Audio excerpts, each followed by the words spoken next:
We meet once more again, dear Zimbabweans. After the independence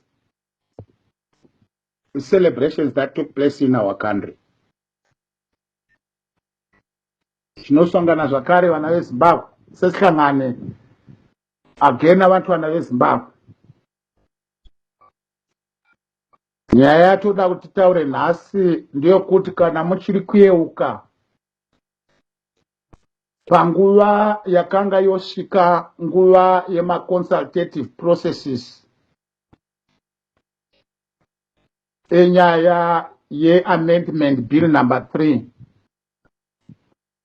ndakauya pano ndikataura nemi ndikakuudzai in advance kuti the intelligence that I have obtained from inside sources of the regime is that ZANU-PF is planning kuti mwana weZimbabwe wese achange achida kupikisana nenyaya yeconstitutional amendment haazobvumidzwi kutaura kana kupinda kumavenues achange achiitwa maconsultative processes aya.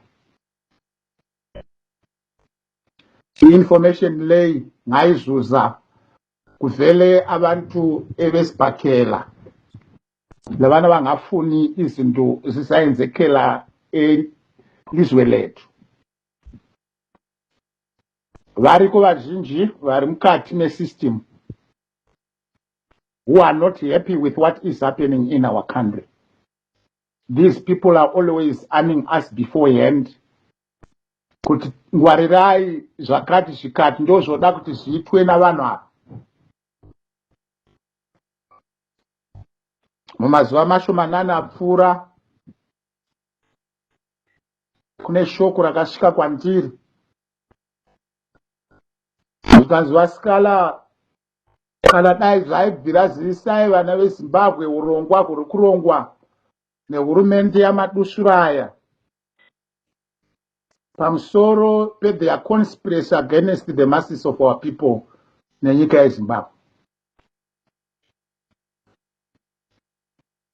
Vanoda kuti ivo kana nyaya yavo ikabudirira yokuti vazviwedzere mazuva okutonga kusvika muna 2030,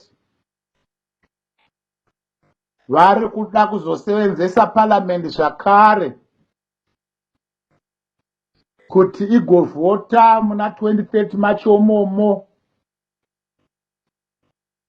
kuti hurumende iyi irambe iripo kusvika muna 2035, Zimbabwe isina kuenda kusarudzo kana kuma-elections.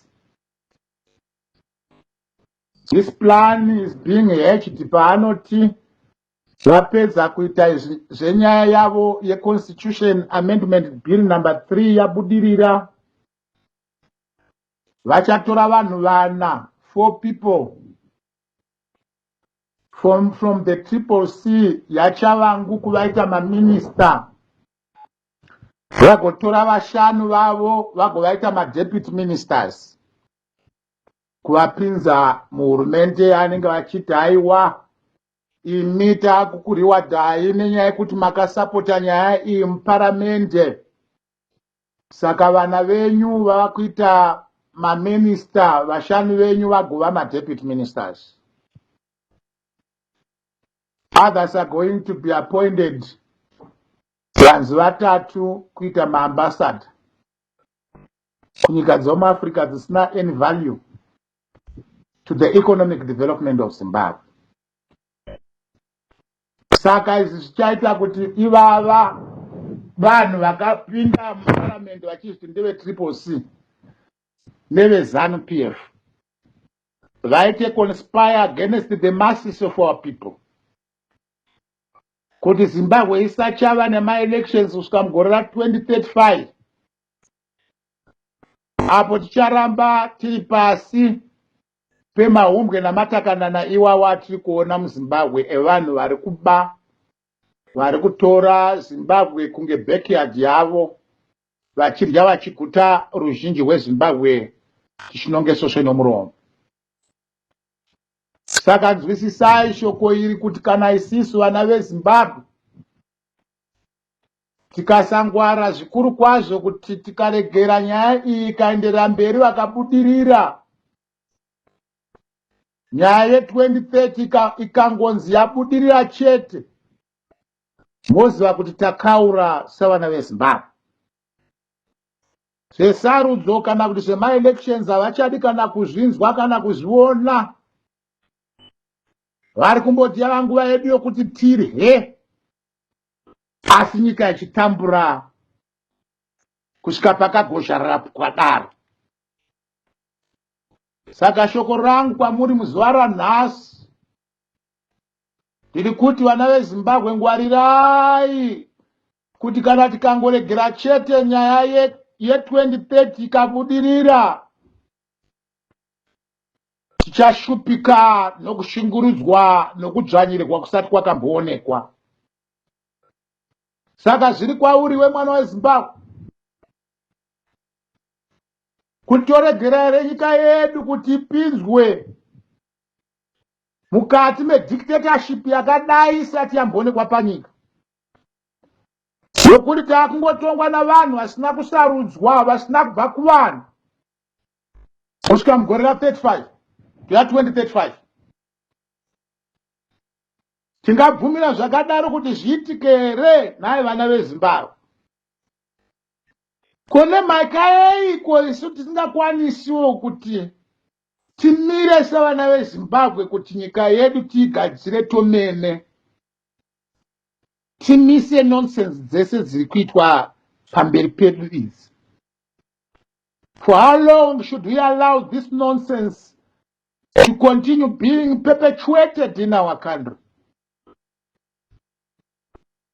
How would we allow such a nefarious agenda to succeed on our own faces? Chatakataza chii vana veZimbabwe,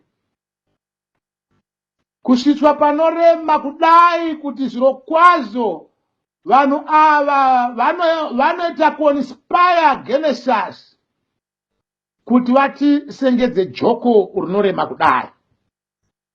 Their major test yanga iri yokuti vaone kuti kana vakabudirira kusvika 2030 vanenge vava kuti vana veZimbabwe, zvituta zvedu tinoita madiro nenyika iyi. Kana tikangorega chete zvirokwazvo nyaya ichibudirira kusvika muna 2030, tichachema misodzi yeropa. Nyika yedu ichasvitswa pakaomarara navarume vane makaro esimba nokubira vana veZimbabwe. Kusvika mugore ra2035 panenge pasina kana nyika yekutaura nezvayo, rinenge rava deme. Varume ava vaitai kukokota zvese zvinofanirwa kuti zvigozochengeta vana veZimbabwe ramangwana ravo. If we allow this thing to pass, we are in trouble as the citizens and the masses of Zimbabwe. The level of our suffering and the looting and plunder that shall happen in our country shall be unprecedented.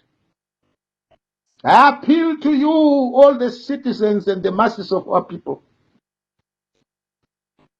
that we must stop this nonsense. They are currently sharing among themselves, ivavo vashomanana vari kuparamende, dzimari nedzimastendi nepokugara nokupanana kuti ivo varye vega vachiguta ruzhinji rwenyika yeZimbabwe ruchitambura. We cannot allow this to happen.